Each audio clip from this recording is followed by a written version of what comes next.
சொந்தங்கள் அனைவருக்கும் அன்பார்ந்த வணக்கம். 28/9/2024 இன்றைக்கி சனிக்கிழமை, அதுவும் ஏகாதசியோடு கூடிய புரட்டாசி மாதத்தில் வர்ற சனிக்கிழமை. இந்த சனிக்கிழமையை வந்து இது இந்திர ஏகாதசி அப்படின்னு சொல்லுவாங்க.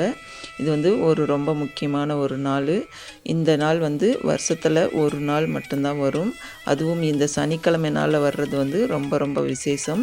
இன்றைக்கி வந்து உங்கள் பணப்பிரச்சனை தீரணும் அப்படின்னா எளிமையாக இந்த ஒரு பரிகாரத்தை செஞ்சு பாருங்கள். உங்களுக்கு வந்து பண கஷ்டம் அப்படிங்கிறதே இருக்காது. மேலும் மேலும் உங்களுக்கு வந்து பணம் வந்து சேரும். இதை எப்படி செய்யணும் அப்படிங்கிறத பற்றி சொல்கிறேன். உங்கள் வீட்டில் பெருமாள் படம் இருந்துச்சு அப்படின்னா அது நல்லா சுத்தம் பண்ணிவிட்டு மஞ்சள் குங்குமம் வச்சுக்கோங்க. அதுக்கு வந்து துளசி மாலை கிடச்சிச்சு அப்படின்னா வாங்கி வச்சுக்கோங்க. நான் வந்து எனக்கு துளசி மாலை கிடைக்கல, துளசி மட்டும் வச்சுருக்கிறேன். ஒரே ஒரு இலை வச்சாலும் அது துளசி தான். அது வந்து பெருமாள் வந்து மனசார ஏற்றுப்பார்.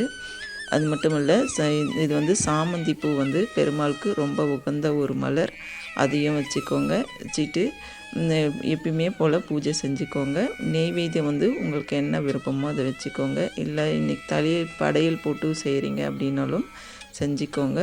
பூஜை செய்யும்போது ஒரு டம்ளரில் வந்து நல்ல சுத்தமான தண்ணி எடுத்துக்கோங்க. அதில் வந்து துளசி இலையை போட்டுக்கோங்க. அதுக்கப்புறம் பச்சை கற்பூரம் கொஞ்சம் நுணுக்கி போட்டுக்கோங்க.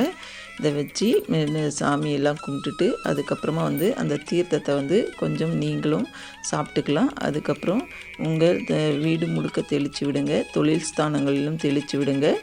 அதே போல் பெருமாள் படத்துக்கு போட்டிருக்கிற துளசியில் கொஞ்சத்தை எடுத்து உங்கள் வீட்டில் வந்து பணம் வைக்கிற பட்டியில் வந்து அதை வைங்க. உங்களுக்கு வந்து பணம் வசியம் ஏற்படும். அதே போல் பணம் அப்படிங்கிறது உங்களுக்கு சேர்ந்து கொண்டே இருக்கும். இந்த நம்பிக்கை இருக்கிறவங்க இந்த மாதிரி செஞ்சு பாருங்கள். இந்த ஏகாதசி அப்படிங்கிறது வந்து ரொம்ப ரொம்ப விசேஷமான ஒரு ஏகாதசி. அதுவும் இந்த சனிக்கிழமை நாளில் வர்ற ஏகாதசியை யாரும் தவற விடாதீங்க. உங்களுடைய அனைத்து வகையான பிரச்சனைகளும் தீரும். அந்த பெருமாளுடைய அருளும் ஆசீர்வாதமும் இருந்தால் இது போல் செஞ்சுக்கோங்க. அப்படி செய்யும்போது பெருமாள் ஆலயத்துக்கு போகிறவங்க கூட அந்த துளசியை கொண்டு உங்களுடைய தொழில் ஸ்தானங்கள் அல்லது உங்களுடைய பணம் வைக்கிற பெட்டியில் வந்து அந்த துளசியை வையுங்க. உங்களுக்கு வந்து பணம் வந்து பன்மடங்கு வந்து பெருகும். பண வசியம் ஏற்படும். இந்த தீர்த்தத்தை வந்து தொழில் ஸ்தானங்களிலும் தெளித்து விடலாம். உங்கள் வீட்லேயும் வந்து தெளித்து விடுங்க. அதை கொஞ்சம் நீங்களும் சாப்பிட்லாம்.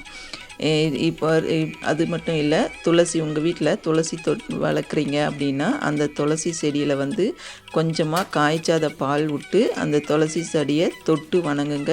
ஏன்னா இந்த புரட்டாசி மாதத்தில் வந்து துளசிக்கு பூஜை செய்கிறது ரொம்ப ரொம்ப நல்லது. இந்த மாதிரி செஞ்சு பாருங்கள். உங்கள் பிரச்சனைகள் அனைத்தும் தீரும். தேங்க்யூ ஃபார் வாட்சிங்.